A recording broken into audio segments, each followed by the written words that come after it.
create a unique experiences. experience. Yeah. Yeah. There's a lot of opportunity out there, and it would amaze you. I mean, I bet in the wintertime, if you built an igloo out of snow, Yep. people would come and pay and sleep in that thing. I think they would.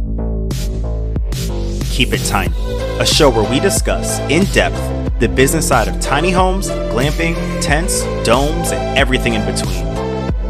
What advice would you give to someone that's a beginner at this?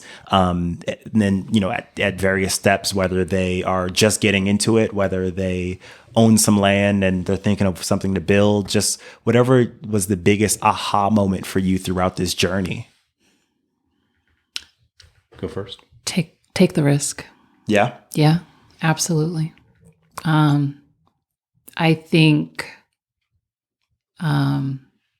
he's more inclined to take a risk. Mm-hmm. And I've always been the one who's like, let's think about the budget. Let's plan, let's do this and that. And I think we've missed out on some opportunities.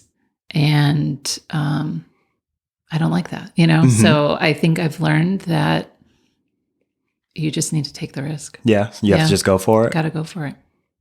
And that's funny because the first thing that came to my mind was like, just do it. Like, try it. And she's right, because and it's not too late. Like the market is so plentiful for this kind of stuff. But I will say, like, no budget is probably too small. Mm-hmm. Certainly no budget's too big.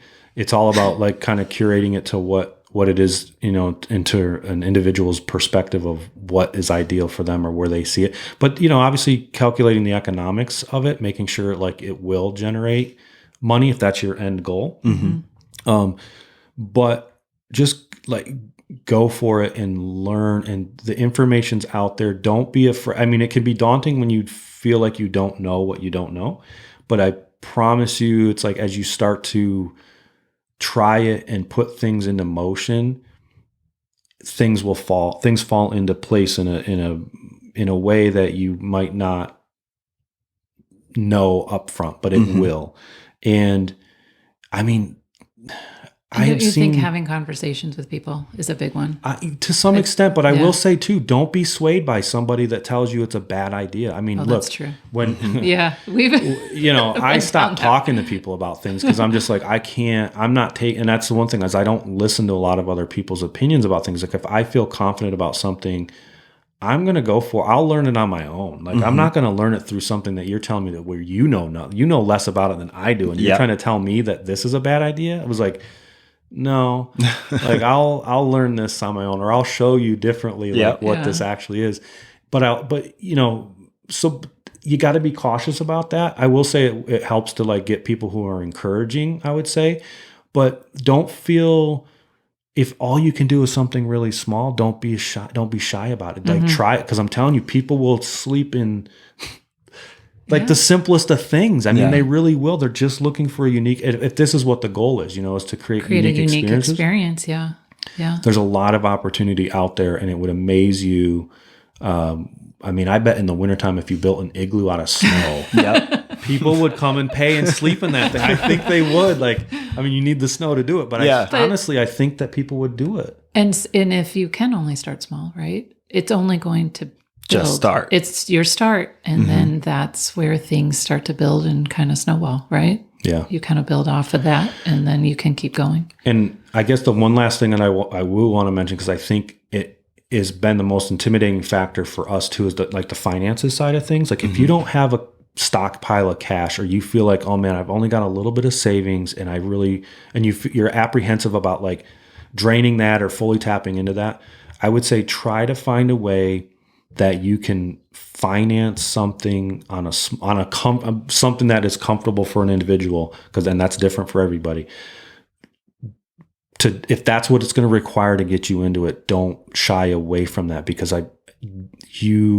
if it's done right and it's done well, the revenue should be there to help cover that expense. And I say that without, I'm not recommending financial advice. I'm just saying if that opportunity is there for somebody and that's the path that they need to take, I think that if it's done on a responsible level, you can you can get to where you need to be and find out that it'll be successful, you know? Because I think that is one thing for us. I think initially too, is like, how do people go out and do all this? Like, where's all this money coming from? And over our process, like we have seen where and how some people do it. And the fact of the matter is there are creative ways for you to make that money or get that money to do what you need to do, even if it is starting small or whatever, but just try it. Yeah. Try it. There's some bell tents out there, only $3,000. Right. Yeah. I mean, you can get in at pretty low, even if you build these little, we saw one, there's videos on YouTube about this kid, I think initially built this little A-frame cabin with a plexiglass roof that props up. Yeah. I think that's Derek Diegertson. It's like a $700 deal. There's one video headline that's like, oh, I built this A-frame for $700 or something.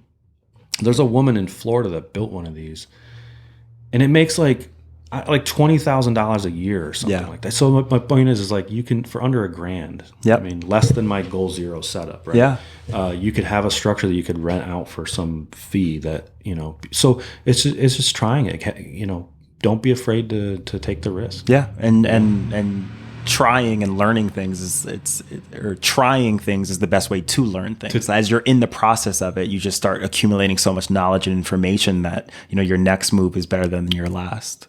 Absolutely. Yeah, and then as that happens, you start to prove to yourself. Some of your ideas are trusting your instincts and your gut about like, oh, this feels right.